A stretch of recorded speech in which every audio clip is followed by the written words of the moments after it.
Retirement can feel a long way off for some, not all of us, but the decisions we make today can have a big impact on our future. New analysis from the Retirement Commission has highlighted a persistent KiwiSaver gender gap, with women's average balances 24% lower than men's.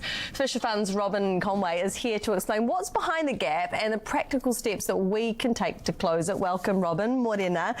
So when we talk about the gender retirement savings gap, what are we actually talking about here? Yes, so the gender retirement gap is the difference between men and women's retirement savings by the time that they have reached retirement. And as you indicated, the Retirement Commission has recently released data to indicate that the difference between the average male KiwiSaver balance at retirement compared to women's is 24% higher.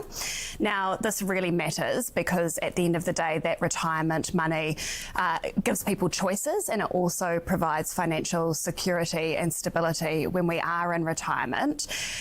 The other key piece here is that retirement outcomes don't happen just at retirement. They are led up to in the decades well before retirement. So there's many things that we can do to try and have an impact and change those outcomes over time. Because people might think that this is just an extension of the gender pay gap, but there's more to it than that, isn't there? Yeah, great question. So essentially the gender pay gap is definitely going to have an impact on the amount of money that we're earning and therefore what we're contributing towards KiwiSaver.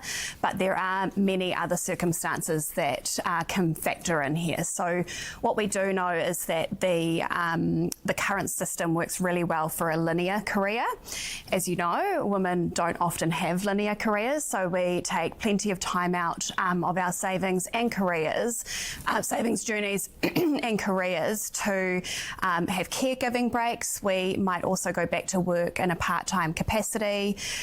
We also may take time out to look after elderly parents, as an example. So all of these things contribute over time towards having that impact at retirement.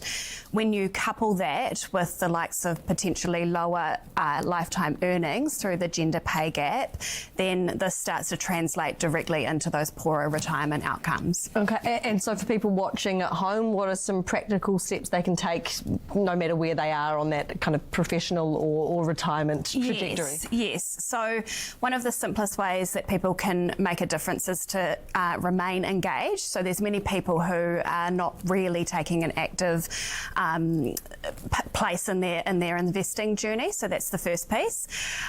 Getting advice is key. So the Financial Services Council released some data a few years back that showed that people who do receive advice around their KiwiSaver versus those who don't are likely to end up with around 50% more in their KiwiSaver. Now that's a material impact, so making sure that you're talking to people.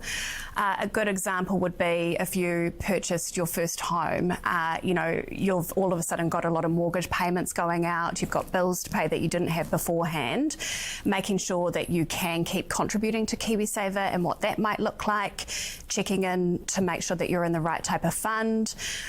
One of the conversations that we would encourage people to have before they go on parental leave is a discussion at home around what that might look like for their KiwiSaver. So if you remain contributing to KiwiSaver through your paid parental payments, the government will also contribute up to 3.5% towards that. So these types of discussions are really important and will have an impact, over time. And great news, I think, that we're actually talking about this ahead of the election as well. KiwiSaver is shaping up to be a real big topic going into the election campaign. Some interesting policies that have been put forward, including compulsory contributions, support for people on paid parental leave and enrolling children from birth. Could these types of things help close that gap? What else would you like to see? Yeah, so absolutely. So the paid parental leave, obviously that's going to have a really good impact, and that continuity of contributions will be fundamental for women.